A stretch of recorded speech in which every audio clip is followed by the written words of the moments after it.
Натуропатия маманы Виталий Островскийдің видеоларынан аударма ұсынамын. Қош келдіңіздер каналыма.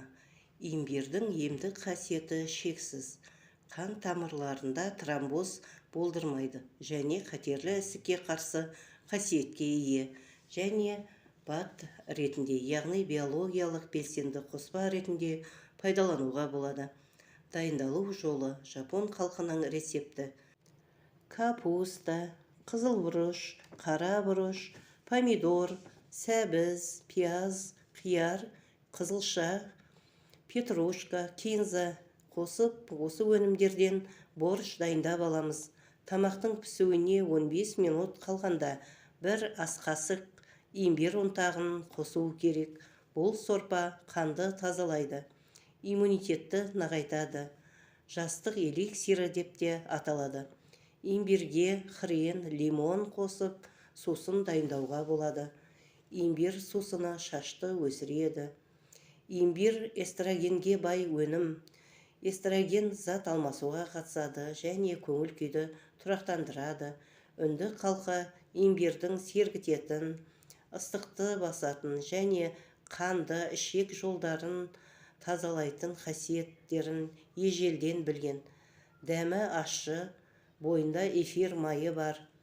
Суық тиген кезде қолдануға болады. Тер шығарады. Ұйқы безінің түзілуіне ықпал етеді. Ас қорытуды жақсартады. Зат алмасуға қатысады. Жүрек айнуын басады. Имбирден компресс жасап, аяқ, тізе, иық, қол қақсағанда ауырған жерге жапсырып қолдануға болады. Бактерияға қарсы қасиетке ие. Жүрек қан тамырлары жүйесіне жақсы әсер етеді. Қанды сұйылтады, қан қысымын төмендетеді. Бұл қасиеттердің бәрі ауырмайтын адамдар үшін, аурудың алдын алу үшін пайдалы. Дәрігеріңізбен кеңесе отырып пайдаланғандарыңыз дұрыс болады. Ем болсын. Ақпараттар пайдалы болса, арнама тіркеліп, лайк басып, комментарий жазып, қолдап жіберіңіздер.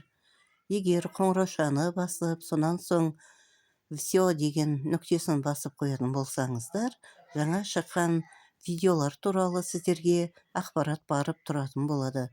Тыңдағандарыңыз үшін рахмет.